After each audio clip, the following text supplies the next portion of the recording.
A reserved occupation is the title that was given to railway men and women who were not allowed to join up during World War II. Their skills were so specific and transport so important they had to stay here in good old Blighty. Railway staff, like all of the country, was on restricted rations, and indeed some of the locomotives that they worked were not necessarily the best.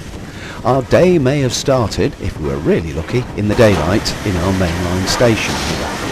And if we were also lucky, the infrastructure that we could see was still intact and hadn't been bombed by the Nazis. Thankfully, the signalling is working.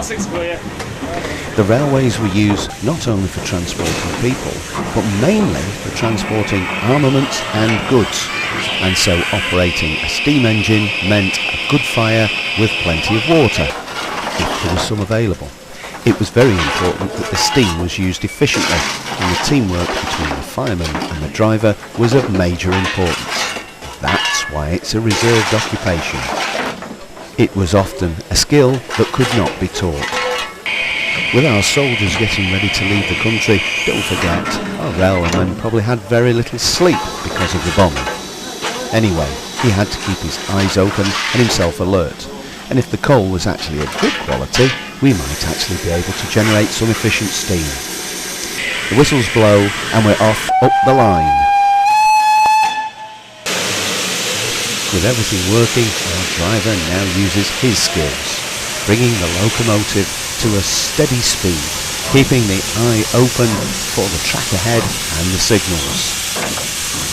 And he was helped by the second man and the cleaner if there was one on the footplate. If running during the day, it was fairly easy to see the track, but if you were running at night, it could be very difficult to see if the track was actually still there or not.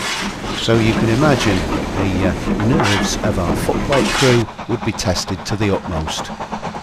Our train has got a good speed, and hopefully it will arrive where it's going to without any delay.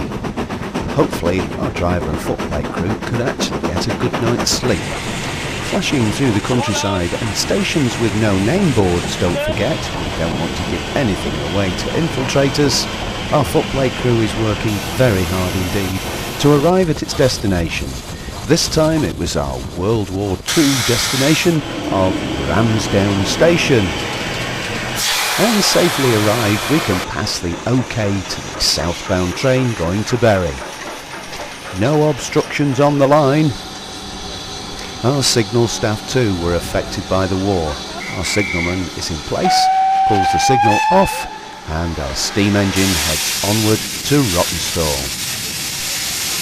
It was not unusual for our footplate crews to get stranded in the sidings or to get left behind in the bunk beds as the lines themselves that had been bombed needed to be repaired before the trains could travel on them. The guys were up and ready for work whenever it was needed. A reserved occupation, the occupation of many people who lived through World War II. And it was just such people as these that helped us to win the war. Thank you very much indeed. And let's take a quick look at some of the views from our DVD, the Wartime Weekend 2012 on the East Lancashire Railway. And a very nice job indeed. And of course, as you'd expect on a 1940s wartime weekend, all our reenactors were gathering and certainly looking the part, waiting for the train to arrive. Our passengers were alighting at Haywood, a fortified German transport hub somewhere in France. It's here that they would see the first of the hostilities on our long 3-day weekend. And finally to St Paul's Church in Ramsbottom for the marvellous finale to our 2012 event. Out in the church foyer there, you would have got yourself a sandwich and a very nice cup of tea before moving through to the pews and taking your seat. In fact, this event has become so popular that with a 2 o'clock kick-off, people were taking their seats at 1 o'clock. And by about 1:30 it was quite difficult to find someone. Let's just take a look at the many reenactors as they get ready to take part in our marvellous finale.